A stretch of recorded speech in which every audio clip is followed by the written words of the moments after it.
Сонсогчдаа өдрийн цагаа уучгаад төрч чулуу ажилласаа хүн дэрэн амарцсан уу?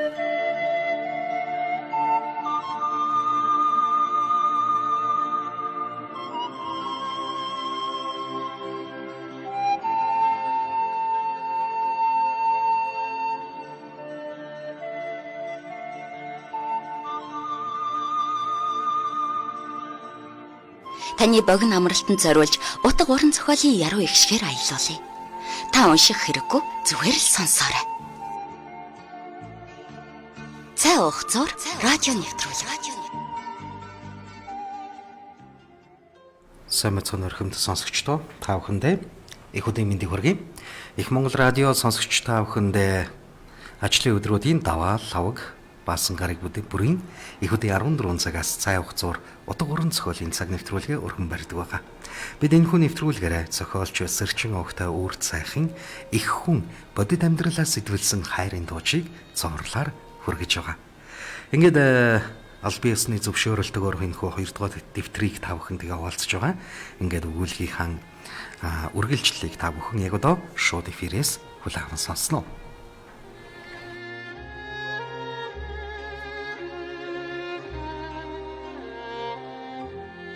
Зохиолч Сэрчин огтой үр цайх. Зохиол их хүн бодит амьдралаас сэтвэлсэн хайрын тууч 2 дугаар дэвтэр 69 дугаар хэсэг.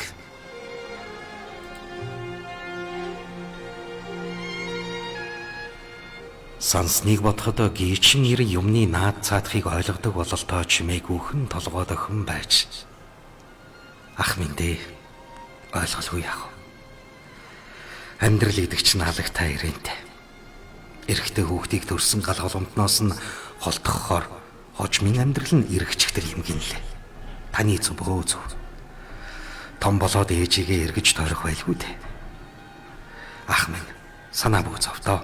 Ингэсээр урдаа тавьсан өөхтэй хавирганаас өшөглөн идэж суух нь энэ өглөөний үйл явдлын дүр зургийг чимлэх шиг.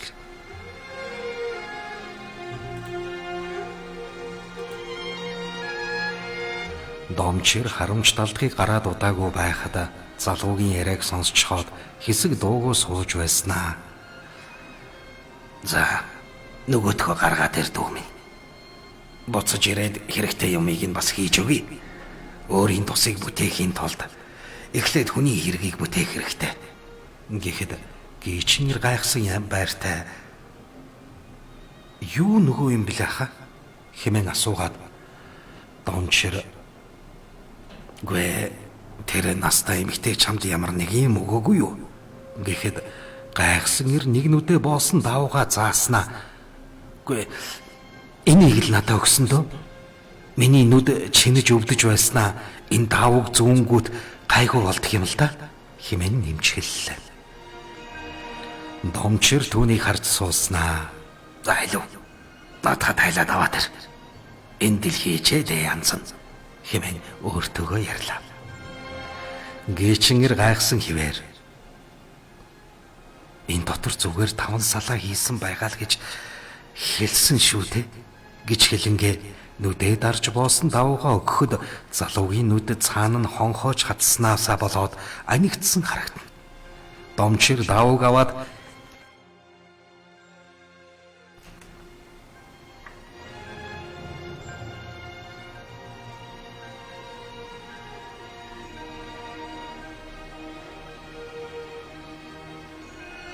Домчир давууг аваад сэгсэрч наас цааш хөдөлгөн байснаа. Тэгнэ мэдээд байсан юм. Энд байна шүү дээ. Ингэсээр давууг задлан дотроос хатаж хуурай болсон 5 салааны навч биш. Ургаж байгаа юм шиг ном ногоо өнгөтөө навчны үүрмэг гаргаж ирээд ихэд баяртайгаар хөхрөн байж. Эви монаац минь дамжуулж үлдээсэн шившлэг хөрөнгө энд байна. Мөн чухантай хүндээ хэмээн хэлсээр өөрийнхөө мурдаа байгаа баримтагтай судрын хажууд байгаа тангийн сав руу тонгойлгон хийгээд. За хүү минь амарч бай. Би яваад саяны хүн дээр очиж үзээд ирэхгүй болгоорой. Сайн амарч бай. Энэ навчийг таглаад манай навчтай хамт орхичих юм. Гэхдээ би жаахныг нь авч явахгүй бол горьгүй. Энэ манай хуучин хотод амьд явах хувьтай хүмүүс юм аа гэж хэлээд тангийнхаа богц судар номын хэрэгслийг шүүрч аваад даруйхан гарч бодлоо. Гарахаас өмнө нөгөө хуучин давуунд нь цаанаасаа өөр нэг ургамал хийгээд охиндоо өгөөд миний охин наадхаа сайн оёод энэ хүнийг хүнд төр зур зүйлгч намайг ирэх хүртэл арайд ордчихгүй байх гэж найдаж гэж хэллээ. Домчир хөнгөн хөлтөө халиу морио имээлээд ширүүхэн давхсаар удалгүй бүдүүн боравгаан гэрт ирэхэд нөхөр налгаа. Бүдүүн боравгааг сахиж суусан шаруухан домчийг харчаад ашгүй та хүрээд ирв. Сайн байна уу? Гэхдээ хатам ээж маань аавыг явснаас хойш ухаан нь орж гараад уламл хүндрээд байх шиг байна. Үргэлжил халуураад түүнээсээ болоод үглэж дэмирээд байна. Таныг авчирна гэд гарсан хатам аа танад очиж хэлв үү? Хаашаа явчихдаг байна гэсээр угтлаа. Домч бүдүүн боравгаан хажуудаа суугаад толгоон талд нь аяхтаа ус тавьчихаад хэсэг гүрэмдэн уншиж байснаа. Ховдгийн гай гэдэг өвчин нь улам хүндэрчихжээ. Гавл дээр нь босгочл чадах юм бол аачамдаа сайжирна. Эс тэгвэл наад хүн чинь босгосоо өнгөрч. Ингэж л уншлагтахор амьсгалаас нь мэдрэгдэж байна. Тогоо дүрм ах чанаадах яг одоо. Гүрэм хийж өвчнийг нь өдөөгөөд байгаа хийг нь дарыг. Ямар ч байсан эхлээд. Хажим хадам ээжээч нь хазуулахад өнгөрсөн шөнө боссон. Хийг маш хурдан дардаг хуучны хүч шингэсэн уншлагтай ургамлыг холоос хүн авч ирлээ. Уг нь манай натгаас гаралтай уншлаг боловч нөө хим маань баригдаж яваад гар мухардчихад байсан юмсан. Гэсээр богцоодлон жижиг дөрвөлчин давуу гаргаж ирээд ус руу гөвж харагдсан ч юу ч унсангүй. Шаруухан гайхсандаа аха та буруу давуу гараад гөвчих үү те? Хоосон байна шүү даха. Домчир зүгээрээ охин минь зүгээр. Чи наадам ахаал хурдан чана. Галаа сайн өрд. Гэхдээ уг нь нөхөр нь байсан бол их хэрэгтэй байх байлаа. Хаашаа явчихдаг юм бэ? Надаас нилээд эрт манахаас наашаа гарсан да. Зам хазаагаад явчихыг нь мэдсэн бол хилдэг байж гэж үгэлсээр нөгөө аяхтаа усаа тавьж байгаад гүрмийн номоо дуржигнуултал уншсаар. Бүдүүн боравга нэгсэр жүндийгод домчирыг харснаа. Гүчи одоо хүртэл яваагүй байгаа мó. Домчийг аваад ирээ гэж байхад энд суусаар л байдаг. Гүчи нэг намайг шороонд болж санаа намарх нээдэ янз нь хэмээн хэлээд мэгшүүлэн уйлах гэсэн ч амьсгалан төвчрээд болсонгүй бололтоо хиг гэснээ таг болчихлоо.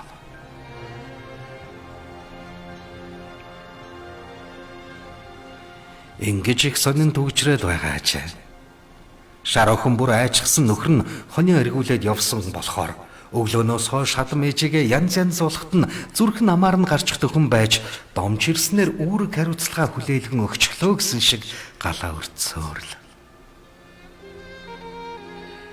Тэднийг инхүү сууж байтал хоон хөх ховчор самган болох ичигээ дагуулan ороод ирлээ. За яаж вэ? Бидний тусдын болчхоор юм байна уу? Хэмээн ховчор самганыг хэлэхэд хоон хөхийг харсан шаруухан янзгүй царайлж. Хоон хөхийг дутаагүй юмсан. Хадам ээж үхсэхийн зааг дээр байгаад байна. Аав хойшоо явж энэ хүнийг авчирлаа. Сумын төвийн эмчнэр нөгөө тийшээ бас нэг өглөө өвчтэй хүн авчирхаар гарсан гинэ. Нөгөөдрөөс наашгүй юм бах. Шууд аймгийн төв хүргээд ирнэ гэсэн байна лээ.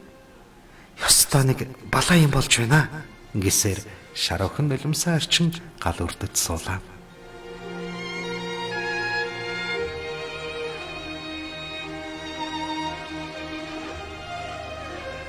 Домчууг нэг арсан хоон хөхийн инээд нь хөрч. Ийм өвчтөй хүний толгой дээр аягтаа бас тавиад имчиллээ юу. Түүний оронд нь зүрхэнд нь иллэг хийж өгвөл өөхөлсөн зүрхийн тавираад босгоод ирэх байлгүй дээ. Ингэсээр дөхөх гэтэл Домч түүнийг ихэд муухай харж цог гэм. Үгүй аль түрүүн ирээд тэр зүрхнийхээ илтгэгийг тэгвэл хийж байхгүй юугаа хийж байсан юм. Өчигдөр шин танаад хил хургуулсан гэвэцтэй. Гэхэд хоонхох гайхсан байртай харж үгүй энэ хитийдээ хил хурсныг мэдчихдэг байна. Нойрон харамлаад унтаад нойроо ханахаар босоод тугалсаар ирж байна. Тэгэд юу гэж химэн дотроо бодсон ч харин шүнжэнгөө хэдэн мал бэлчээд хөөцөлцөр байгаа таарлаа.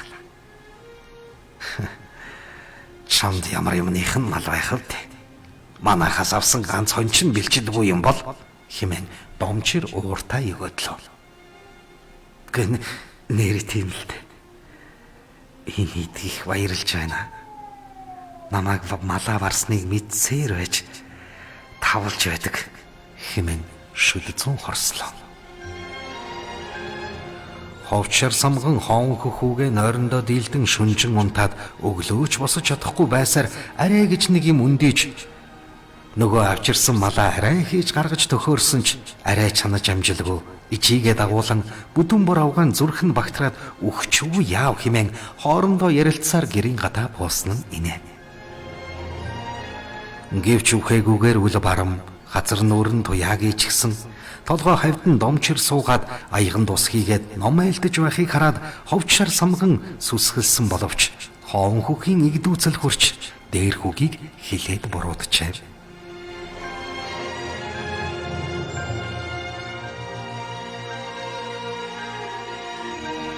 Далдугаар хэсэг. Аяганд хийсэн ус гинэд шааган яг л гал дээр тавьсан цай шиг дариглан буцалж эхлэхэд түрүүнээс хойш том юм яриад пидхи үсэрч суусан хоон хөхийн царайн цайж. Юу болоод байна? Аяганд байгаа ус буцлаад байна уу да? Ингээд өндих гэхэд ээж нь сугрын хүчтэй хадхан харж болдоггүй юм шүү харт нэг минь. Хамаг муу юм чам руу шингээд орчвол яам догоо нагасоо гэж чимээгүйхэн зандарлаа. Удалгүй бүдүүн бор авгаа. Гүй ямар их унтваа би чинь гэсээр юу ч болоогүй юм шиг босоод ирлээ. Шар охины гайхсан гэдэг нь жигтэйхэн.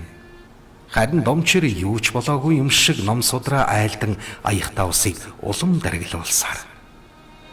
Удалгүй гаднаас харамж талдаг бас ороод ирлээ.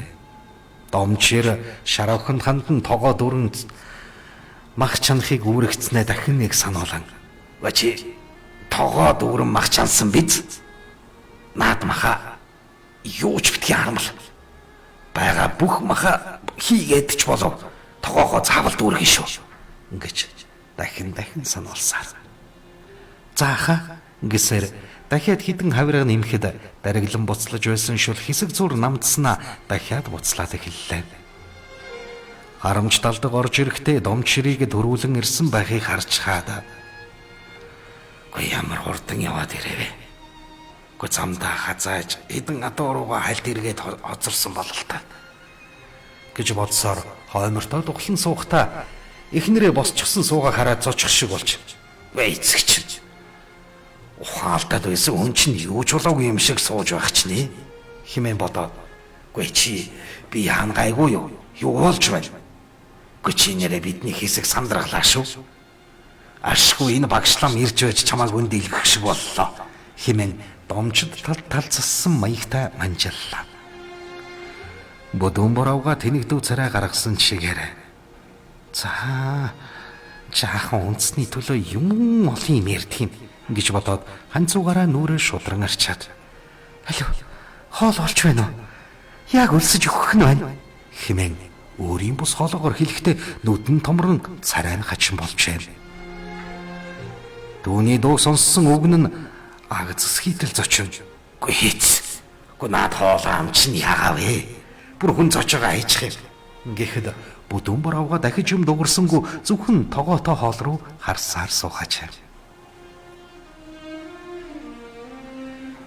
Түүний дууг сонссон гэрт байгаа бүх хүмүүс зочсон бөгөөд ганцхан домчирэл болох ёстой юм жамаараа болж байна гэсэн шиг судрааныг эргүүлж тавиад ус руу гүрэмдэн үлээсээр улам дариглуулан Зарим нь буцалсандаа болоод ууршин өрхний завсраар алга болж байхад зарим хэсэг нь тавьсан газрынхаа тавцангаар асгарсаар бараг хагастай хурч байтал шар охин хоол болчлоо. Хүмүүс гар хөлөө угаах уу хэмээн шанахтаа уснаас нүүр гар угаах жижиг савнд хийгээд үүдэнд тавьж өгөхөд хадам аав нь ирсэн хоёр зочингууд нь зэрэг уралдан гар хөлөө угаацгаах нь хоол идэхийн өмнөх ариун цэвэр сахиж байна уу гэлтэй.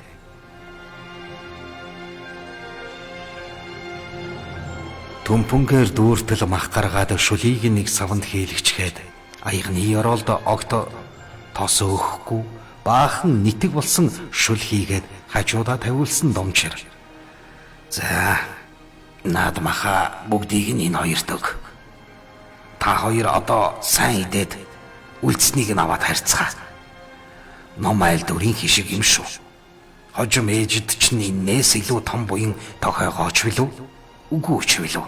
Химэдгүү. Ингэчгээл номоо уншиж байтал сайхан мах идэх нь хэмээн бодож байсан харамч талдаг шар охин хоёр гайхсан байртай зэрэг шахуу. Үгүй бид хоёр идэхгүй мүү? Үгүй. Та хоёр идэх нь өө хэл аяг шүлж амсаж болохгүй. Ирсэн зочдод зориулж чансан хоол цай юм шүү. Та хоёр үлсэж байвал дараа нь бол. Одоо тулган дээр энэ байгаа цайнаас ууцгаая хэмээн хэлээд номоо үргэлжлүүлэн айлдаж эхэллээ. Юу болсон бүү мэд. Хоон хөх ээжтэйгээ ойрд махараагүй болохоор тарган сайхан хоньны хавиргыг огтлон тамшаалан идэх нь гэрийн эзэнд харамсалтай санагдаж гол нь харлан зурайсан ч заавал ирээрээ гэж мөргөн гуйж байж авчирсан домчин үгийг сүрж болохгүй тул чимээгүй тачаадлаа. Нөгөө хоёр идэж гавсангүй. Баахан мах үлдээгээд бүдүүн бороогаа хатаал идэхэндэ гэж бодсон ч домч зөвшөөрөл өгсөнгүй. Орон дээрээ босохгүй хэвтхийг тушаагаад дариглуулсан усаа улам дариглуулж маш чангаар судраа альцсаар л. Шар охинч гэсэн дөнгөж давхар биетэй болж байсан тул мах идмээр санагдаад болсонгүй тул найзынхаа аваас амжилтлан гуйх маягтай аха би ганц хавирг аваад идчихв. Гидсэнт хүүхэд маань өлсөд ах шиг байна хэмээн үннээ хэллээ.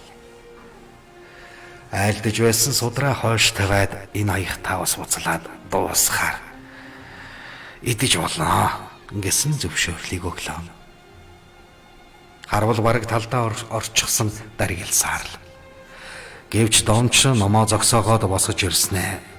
За илүү нэг цэвэрхэн сав нааш нөгөөдөгтөө хэмээн авснаа ганц хоёр үлээчингээ айдаад энэ рүү хамаг махаа хийчих. Тэгээд энэ хоёр төгөөд гарах. Та хоёр наадхынхаа хагасыг өөрийнхөө нохоонд хайж өгөөрэй. Буян хураах болтугай хэмээн базар садын 100 үсгтийг хэдэн удаа уншснаа аажмаар уншлаг руугаа шилжин ороод алгаа хавсран хойшоо харан судраа барьсан номоо уншсаар. Номчи хэлснээр бүгдийг нь тэр хоёр төгөөд явуулахад бүдүүн бүр авгаан гол гороож шууд ухаалтан унлаа. Хадам аав нь ухсгийн боссон ч домчир гараараа дохиж суулгаад гүрэм номд битгий саад болоорой. Амьтан хүний тусын тулд дээдийн ном судраа хайлдаж байна. Та нар арай л үлсөд өгчихгүй бах. Жаахан үлээгээрэй. Алуу хийнэ. Хэмээн нэрийг нь мартсан бололтоо шар охин руу харан байж ирсэн зочинд бүх хоолоо өгдөг. Тэрл нинжин бөгөөд өгөөмөр сэтгэл өөртөө үүсгэж чадсан цагт л энэ өвчин илааширч гайгүй болох юм. Нэгэнд тэгж чадаагүйгээс хойш ингэж хүчээр шидэхээс арга алга байна да. Цөмөр цай хоол идэж уулзгаая. Бүдүүн бороогаа хэдийн ухаан алдан унсан ч удалгүй дахин сэргэж ёй ямар их унтваа хоол чанж байгаа мó гисээр үндийх гэхэд гүрэм хийж байсан домч хараа болоогүй байна. Замбаан гурал болохоос өглөөний цагаа ууцгаая хэмээлээ. Харамж далдагч гэсэн тогоо дөрөн хоолноос нэг ч идэж чадлагүй өгч явуулчихаар ард нь замбан гурил зуурч идэх гэхээс хоолоогоор нь хоол давсангүй. Том эрийн аяхтаа ус ширгээд ирэхийн алдаад за хүмүн өрхөө томоо гэх чинээ хаалгаад илэг. За одоо цөмөрөө 10 гурлаа идэцгээе. Аяганда шар тосоо хийсэн үү? Ингэсээр судраа бүрэн тэглэн ороож ивхэд өвөртөө хийж эхлэв. Харамж талдаг энэ үрдийг харж суухдаа эхлээд охиныг нь үлсгэж байсан учраас биднийг тэр зовлонгоор дайруулж хагсыг нь ч болтугай амсуулах гэж байгаа санаатай хүн бололтой. Химэн бодож байснаа сүүлийн хэсэг үйлдэлийг хараад гинэт өөрөөсөө ичих шиг боллоо. Өрхөөр туссан тод гэрлийн нөлөөгөөр домчирийн нүүр дээр тэр чигээрээ хөлөн хар хөлс биеэс нь үнэртнэ.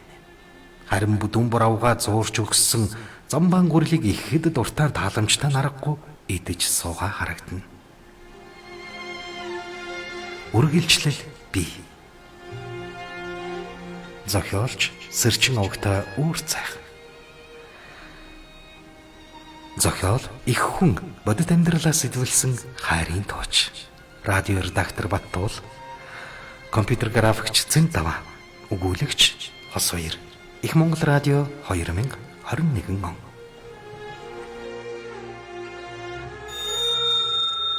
Сонсогч та яг одоо цай угцаар нэвтрүүлгийн давталтын дугаарыг сонсож байна.